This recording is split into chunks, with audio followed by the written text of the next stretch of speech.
Oi gente, eu sou a Duda. Hoje nós vamos conversar sobre O Construtor de Pontes, do autor Marcos Zusak, e também sobre o clube de livros da editora Intrínseca, o Intrínsecos. Vou começar o vídeo falando um pouco sobre o clube de livro da Intrínseca, que no mês de dezembro enviou para os seus assinantes, exclusivamente para os assinantes, o novo livro do autor best-seller Marcos Zusak, que é o autor da Menina que Roubava Livros. Lançamento do autor depois de anos sem publicar novos romances, então um livro especial por si só. Mas primeiro vamos lá sobre o Clube de Livros da Intrínseca. Eu ainda vou comentar sobre o livro, gente. Eu terminei de ler esse livro semana passada. E calma aí que a gente precisa conversar sim sobre este livro. Mas sobre o Clube de Livros, o Intrínsecos, que o link vai estar aqui embaixo. A Intrínseca criou este clube que está em dezembro na sua terceira edição. Esse é o terceiro livro enviado aos assinantes. E eles vão adiantar lançamentos que depois vão chegar normalmente nas livrarias, mas só depois de algum tempo. Esses lançamentos são adiantados em primeira mão para os assinantes. Capa dura, toda edição exclusiva, edição de colecionador, então essa edição aqui é a verdinha. E uma das coisas mais legais é que vem todo um kit completão sobre o livro. E eu preciso dizer que este kit do Construtor de Pontes está maravilhoso em todos os seus detalhes. Por exemplo, vem esse eco bag aqui, que atrás tem a Menina que Roubava Livros, na frente o Construtor de Pontes. Os assinantes todos os meses recebem brindes relacionados à obra, relacionados ao livro. Também tem a revistinha, e essa revistinha aqui está muito completa em relação ao conteúdo do livro. Depois de terminar de ler o livro, eu fui pegar a revista e fiquei bem emocionada porque eles pensaram em cada detalhe da história. Por exemplo, aqui vão comentar sobre obras de Michelangelo que tem importância na história, sobre a Odisseia e Ilíada de Homero, que também tem uma grande importância no enredo. Também vai ter uma ilustradora que desenhou uma cena importantíssima e bem tocante da história. Outra pessoa falando sobre filmes, que também é algo especial, porque os irmãos do livro se juntam para assistir filmes. Então eles colocaram vários aspectos da história aqui na revistinha, muito interessantes, e claro, também tem uma parte só sobre o autor Marcos Zusak, falando sobre ele, enfim, sobre a vida dele, a trajetória dele aqui. Tem também uma parte com os animais do livro, gente, porque os irmãos têm vários animais em casa, então os animais foram aqui retratados, enfim. É bem especial, assim, você perceber o cuidado que eles fizeram aqui, tudo relacionado com a história, especialmente após terminar a leitura, né, que você vai reconhecer todas as referências. E isso é uma coisa muito bacana. Mas não apenas isso, né, porque como eu falei, vem brindes, e a gente adora esses brindes extras também. Um brinde é esse bloquinho aqui de papel pólen, muito bonitinho, deixa eu mostrar um pouquinho mais de perto pra vocês. Tá muito caprichadinho, também tem relação com a história, porque tem aquela máquina de escrever importante aqui, que é uma máquina de escrever da história em que um dos personagens vai narrar tudo o que aconteceu aos irmãos. Entre outras coisas, a gente tem esses enfeites que você pode, por exemplo, até colocar na sua árvore de Natal em formato de livrinhos. E aqui temos a Ilíada, claro, a Odisseia e o próprio Construtor de Pontes. Um cartão postal de O Construtor de Pontes. Essa parte de correspondência e cartas também tem a ver com história. Aqui vem alguns adesivinhos com os animais da história com ex-libris, ou seja, você vai tirar esses adesivos aqui e vai colar nos seus livros com o seu nome. E eu adoro colocar meu nome nos livros, então definitivamente eu vou fazer isso, especialmente com o Construtor de Pontes. Eu deixei assim só pra mostrar pra vocês, mas eu vou tirar o adesivinho já pra colocar no livro. Eu acho que vai ficar muito bonitinho. E por fim, na sacolinha, na eco bag, veio também um pinzinho. Olha só que coisinha mais linda. E aí tem uma máquina de escrever, o Construtor de Pontes. Eu achei um capricho todo, sabe? Todo esse kit foi muito bem pensado e eles fazem isso todos os meses. Pra dar uma olhada, quem sabe já se inscrever na assinatura do mês de janeiro, né? A partir de agora, no mês de dezembro você se inscreve e recebe o de janeiro. É só clicar aqui embaixo, eu vou deixar todos os links. E quem se inscrever, excepcionalmente até o dia 21 de dezembro, 21, gente, tá pertinho, hoje é dia 18, no dia que eu soltar este vídeo, vai também ganhar um Moleskine. Então é um brinde a mais, é um presente a mais de fim de ano. E além de tudo isso, eles criaram um grupo fechado só para assinantes no Facebook, que também vai estar aqui embaixo. Agora vamos conversar sobre o Construtor de Pontes, que mais uma vez, Marcos Zusak consegue, é impressionante, ele consegue me fazer chorar. Eu não tô nem disposta a chorar, sabe? Na verdade, ultimamente eu não tenho chorado com livros, eu acho que este aqui foi o único livro este ano que eu chorei, derramei algumas lágrimas. Mas eu acho que uma coisa assim impressionante na escrita dele é a forma como ele passa os sentimentos. Coisas simples às vezes, mas ele consegue passar de uma forma que toca a gente, sabe? Que a gente sente ali a alma da história. Basicamente é isso, eu acho uma das características mais fortes na escrita de Markus Zusak. Aqui a gente tem 5 irmãos e vamos acompanhar a história desses 5 irmãos que moram, claro, na Austrália, terra natal, país do autor. A história será contada pelo irmão mais velho, Matthew, só que ele vai focar na história de um dos irmãos. Temos aqui um irmão principal, né, que é, digamos, a alma do livro, que é o Clay,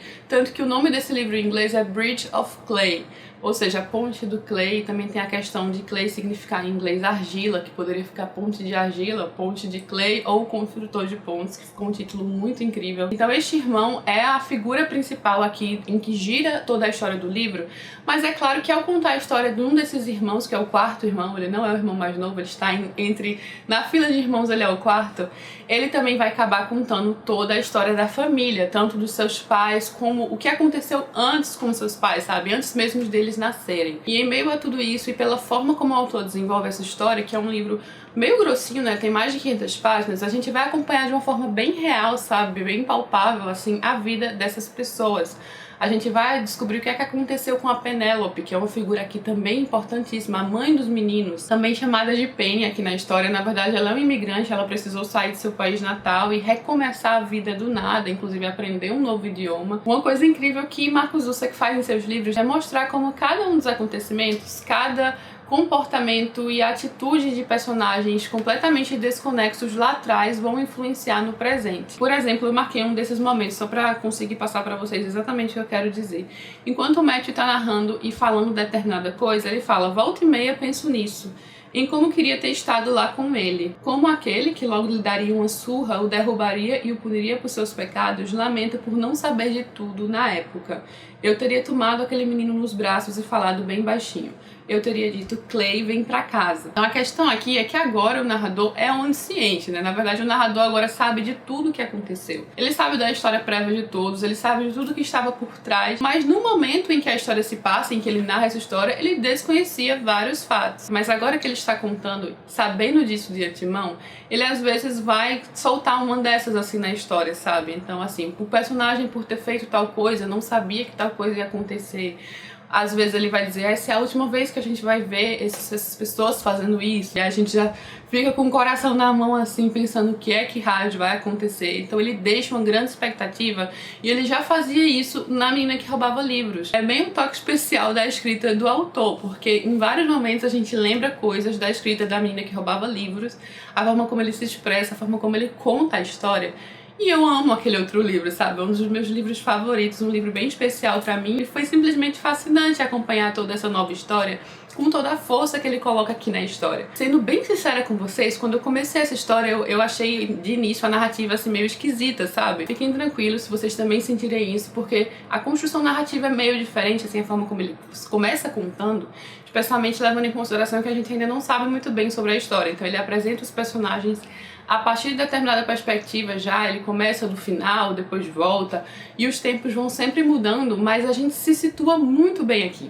Só que de início isso pode parecer assim um pouco estranho, porque a gente ainda não sabe como vai ser a história. Nas primeiras páginas a gente já se acostuma com isso, e eu não imaginava assim, nas primeiras páginas, o meu total envolvimento com a história.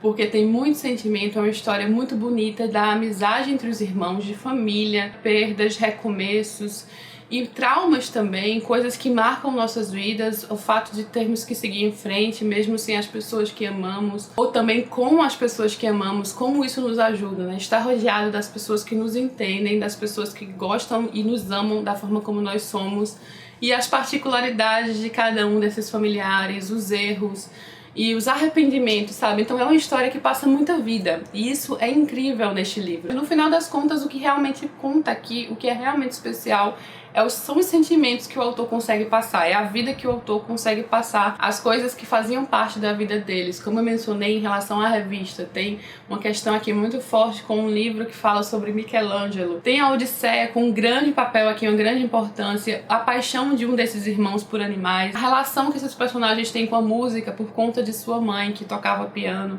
Cada coisinha vai formando assim esse mundo deles, esse todo, de uma forma muito concreta. Aquelas coisas que estão ao nosso redor e que fazem parte parte da nossa vida e que também moldam a forma como nós vemos o mundo, as paixões que a gente acaba construindo em relação à arte, em relação ao esporte também, as pequenas coisas que moldam quem nós somos e como nós usamos isso muitas vezes para lidar com o que acontece na nossa vida. É um livro diferente de outras coisas que eu tinha lido dele, ao mesmo tempo com um toque de cada um dos livros, sabe? Eu ia lembrando até um pouco de O Azarão, também lembrava de aspectos da menina que roubava livros, de Eu Sou o Mensageiro. Eu lembrando pequenos pedaços, mas é uma história completamente nova e original. E muito querida também. E é isso, gente, eu vou ficando por aqui. Eu espero que vocês tenham gostado de conhecer o Construtor de Pontes e de conhecer o Intrínsecos também, o Clube de Livros da Intrínseca. Me conta aqui embaixo se você já conhecia, o que é que você acha, se você vai se associar, se você tem interesse, se você gostou do livro, se você já leu o Construtor de Pontes também, se você recebeu o livro na sua caixinha deste mês. Vamos conversar aqui embaixo nos comentários e qualquer dúvida pode deixar aqui também. E se gostou do vídeo, claro, não esqueça de curtir, se inscrever no canal. Um beijo e até a próxima!